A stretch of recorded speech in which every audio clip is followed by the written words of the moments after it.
Hello friend, જય શ્રી કૃષ્ણ. આખા વર્ષ માટે લાલ મરચું, ધાણા જીરું અને હળદર સારા રહે તેવી સૌથી સરળ રીત શીખીશું. સાથે આપણે બજાર કરતાં પણ સ્વાદમાં અનેક ગણું ટેસ્ટી ધાણા જીરું ઘેરે બનાવીશું.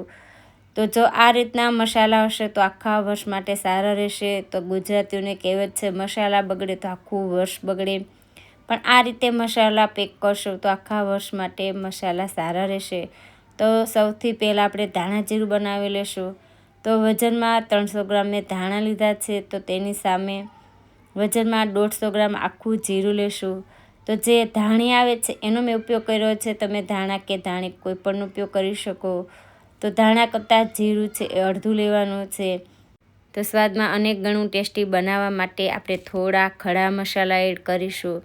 એનાથી ધાણા જીરું સ્વાદમાં એકદમ ટેસ્ટી બનશે. અને ગરમીમાં જો તમે ગરમ મસાલાનો ઉપયોગ કરતા હોય તો એ પણ તમારે નહીં કરવો પડે. તો ખડા મસાલામાં મેં 1 સ્ટાર લીધું છે, 7 થી 8 આખા લવિંગ, 1 તમાલપત્ર અને 1 તજનો ટુકડો એડ કરીશું. તો બસ આટલા જ મસાલા મેં એડ કર્યા છે. જો તમારું ધાણા જીરું અને જીરુંનું માપ વધારે હોય તો તમારે થોડા ખડા મસાલા છે એ વધારે એડ કરવાના. તો આ રીતના થોડા ખડા મસાલા એડ કરવાથી ધાણા જીરુંનો સ્વાદ એકદમ સરસ આવશે અને ગરમ મસાલાની જરૂર પણ નહીં પડે. અને આનાથી તમને એસિડિટી પણ નહીં થાય. તો આ રીતે સાથે જ બધી વસ્તુને આપણે શેકી લેવાની છે. તો પહેલાં આપણે બધી વસ્તુ મિક્સ કરી લેશું. તો જો 2 મિનિટ માટે તમારે એને શેકીને તૈયાર કરવું હોય તો એ રીતે, અથવા તડકે 2 કલાક માટે સૂકવવું હોય તો 2 કલાક માટે તમારે પહોળું કરીને તડકે સૂકવી લેવાનું. તો મેં 2 કલાક માટે એને તડકે સૂકવીને તૈયાર કર્યું છે.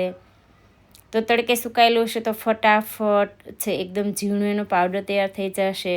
તો થોડું થોડું આપણે મિક્સર જારમાં લઈ અને એકદમ સરસ એને દળી લેવાનું છે. તો જેમ બને એમ તમારે ઝીણું દળવાનું છે. એટલે મિક્સરમાં થોડું થોડું લઈને જ એને દળવાનું છે. તો એને ચાળવા માટે મેં આંક લીધો છે. તો એમાં આપણે ચાળી લેશું.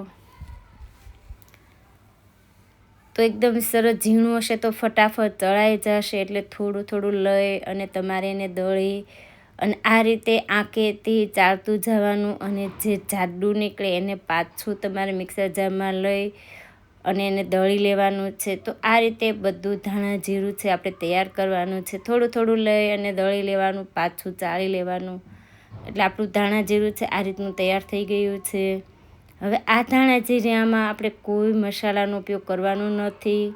તો એકદમ ઝીણું જેમ બને એમ દળી ચાળી તૈયાર કરી બોટલની અંદર આપણે ભરી લેશું. તો ધાણા જીરુંને ભરવા માટે મેં કાચની બોટલનો ઉપયોગ કર્યો છે. તો બોટલ છે એને તડકે તપાવીને પછી તમારે ઉપયોગમાં લેવાની. એટલે ધાણા જીરું છે આખા વર્ષ માટે સારું રહે. તો તમને જે રીતે ફાવે તે રીતે બોટલમાં તમારે ધાણા જીરું છે એ ભરી લેવાનું છે. તો આ રીતના પહેલાં થોડું ભરી પછી હાથેથી દબાવી એકદમ સરસ રીતે એને દબાવી દેવાનું છે. તો વચ્ચે બિલકુલ જગ્યા ના રહે તે રીતે તમારે એકદમ સરસ એને હાથેથી દબાવી, પાછું થોડું ધાણા જીરું ભરી, પાછું તમારે એને દબાવી અને ધાણા જીરું છે બોટલમાં ભરવાનું છે. તો આ રીતના એકદમ સરસ દબાવીને બોટલમાં ભરવાથી આખા વર્ષ માટે આ ધાણા જીરું છે સારું રહેશે. તમારે વધારે રાખવું હશે તો પણ એ સારું જ રહેશે. તો આ રીતે મેં બધું ધાણા જીરું છે એ ભરી લીધું. પાછું ઉપરથી એકદમ સરસ રીતે દબાવી અને ઢાંકણને પેક કરી લેવાનું. ઢાંકણ પણ તપાવીને જ પેક કરવાનું છે. તો હવે આપણે લાલ મરચું ભરી લેશું. તો તેના માટે મેં કાશ્મીરી લાલ મરચાંનો ઉપયોગ કર્યો છે. તમે ઘેરે જે મરચું લેતા હોય એ તમારે મરચું લઈ અને એને ચાળી લેવાનું છે. પણ આ મરચું છે એ ફૂલ પેકિંગવાળું અને ગેરંટીવાળું છે. એટલે મારે ચાળવાની જરૂર નહીં પડે. તો હું ડાયરેક્ટ જ એને વાસણની અંદર કાઢી લઉં છું. તો આ લાલ મરચું આખા વર્ષ માટે સારું રાખવા માટે આપણે તેલનું મોણ આપીશું. તો વજનમાં 2 કિલો આપણું મરચું છે તો પોણી વાટકી જેટલું આમાં તેલ ઉમેરવાનું છે. તો મેં સિંગ તેલનો ઉપયોગ કર્યો છે, પણ તમે ઘરે જેનો ઉપયોગ તેલનો કરતા હોય એ તમારે લેવાનું. તો આ રીતના મરચાં સાથે તેલ એકદમ સરસ મિક્સ થઈ જાય એ રીતે તમારે હાથેથી એને મિક્સ કરવાનું છે. તો બિલકુલ એની ગોળીઓ ના રહે, ગાંઠા ના રહે તે રીતે એકદમ સરસ રીતે મિક્સ કરી લેવાનું. તો બધા મરચાંમાં એકદમ સરસ તેલનું મોણ અપાઈ જાય એ રીતે તમારે એને મિક્સ કરવાનું છે. તો તમને 2 હાથે ફાવે તો એ રીતે, અથવા 1 હાથેથી ફાવે તો એ રીતે, તમને જે રીતે ફાવે તે રીતે એકદમ સરસ મોણ આપવાનું છે. જો ઓછું લાગે તો પાછું થોડું તેલ એડ કરી એકદમ સરસ રીતે મિક્સ કરી લેવાનું છે. તો આ રીતે લાલ મરચાંમાં જો તેલનું મોણ આપીએ તો આખું વર્ષ છે એ તમારું લાલ મરચું સારું રહે, લચકા ના પડે અને બ્લેક પણ ના થાય. તો આ રીતે મરચાંમાં છે એકદમ સરસ રીતે મોણ આપવાનું છે. તો એકદમ સરસ રીતે આપણું મોણ છે દેવાઈ ગયું છે. હવે આ આપણું મરચું છે એ ભેળસેળવાળું છે કે ચોખ્ખું છે એને ચેક કરવા માટે આપણે એક પાણીનો ગ્લાસ લેશું અને એમાં આપણે લાલ મરચું થોડું એડ કરવાનું છે. તો હું 1 ચમચીથી થોડું ઉપર એટલું આમાં લાલ મરચું ઉમેરું છું અને આ પાણીનો ગ્લાસ છે આપણે થોડી વાર માટે સાઈડમાં જ રાખીશું. ત્યાં સુધીમાં આપણે આ મરચું છે બોટલની અંદર ભરી લઈશું. તો એ બોટલ પણ મેં તપાવીને લીધી છે. જો બોટલ તપાવેલી હશે તો મરચું છે એ સારું જ રહેશે. તો આ બોટલમાં આપણે લાલ મરચું ભરી લઈશું. તો આ રીતના થોડું મરચું બોટલમાં ભરી પછી એકદમ સરસ રીતે એને દબાવીને ભરવાનું છે. તો બિલકુલ વચ્ચે જગ્યા ના રહે તે રીતે દબાવીને ભરવાથી મરચું છે આખા વર્ષ માટે સારું રહેશે. તો આ રીતે મેં થોડું થોડું મરચું ભરી અને દબાવી બોટલ ભરી લીધી છે. તો આ રીતે એકદમ ઉપરથી સરસ દબાવી ઉપર આખું વર્ષ મરચું સારું રહે તેના માટે મેં થોડું જાડું મીઠું આવે છે એનો ઉપયોગ કર્યો છે. તો ઉપર આપણે થોડું મીઠું એડ કરવાનું છે. એ પ્રિઝર્વેટિવનું કામ કરશે અને આપણું મરચું છે એ આખા વર્ષ માટે સારું રહેશે. તો મીઠું અથવા જો હિંગના મોટા ટુકડા આવે છે એ તમારે એડ કરવા હોય તો એ પણ એડ કરી શકો, અથવા લવિંગની પોટલીવાળી અને ઉપર રાખશો તો પણ લાલ મરચું છે એ સારું રહેશે. તો આપણે બોટલને સરસ પેક કરી લેવાની છે. ઢાંકણ પણ સરસ તપાવેલું જ હોવું જોઈએ. તો આપણું મરચું છે એ પેક થઈ ગયું છે. ત્યાં સુધીમાં આપણા ગ્લાસમાં જે મરચું એડ કર્યું હતું એ સરસ નીચે તળિયે બેસી ગયું.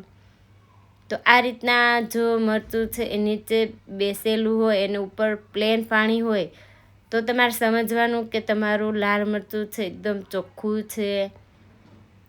તો પાણી છે બિલકુલ કલરવાળું નથી થયું, એકદમ પ્લેન પાણી છે. આપણે ચમચીમાં લઈએ તો ખ્યાલ આવશે કે આ પાણી છે એકદમ ચોખ્ખું છે.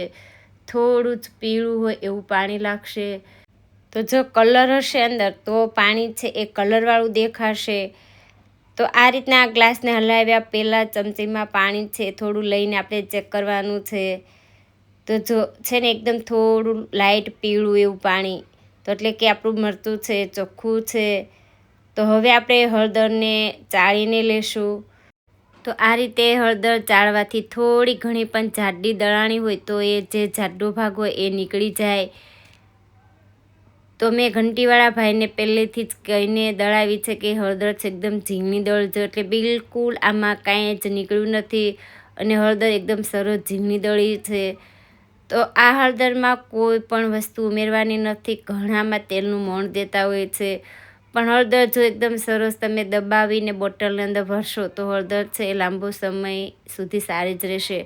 એટલે કે 1 વર્ષ કરતાં પણ વધારે સારી રહે છે. તો બોટલ એકદમ સરસ તડકે તપાવીને પછી જ ઉપયોગમાં લેવાની છે. તો અત્યારે પણ મેં કાચની બોટલનો જ ઉપયોગ કર્યો છે. એમાં આપણે હળદરને આપણે ભરી અને આ રીતે દબાવતા જ હળદર ભરવાની છે.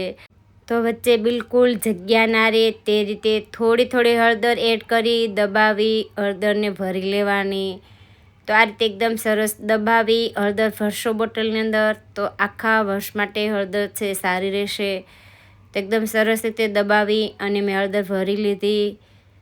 તો આપણે બોટલ બધી સરસ તપાવેલી હશે તો લાંબા સમય સુધી મસાલા છે સારા રહેશે. તો આ રીતના આપણું લાલ મરચું, ધાણા જીરું અને હળદર બનીને તૈયાર થઈ ગયા છે.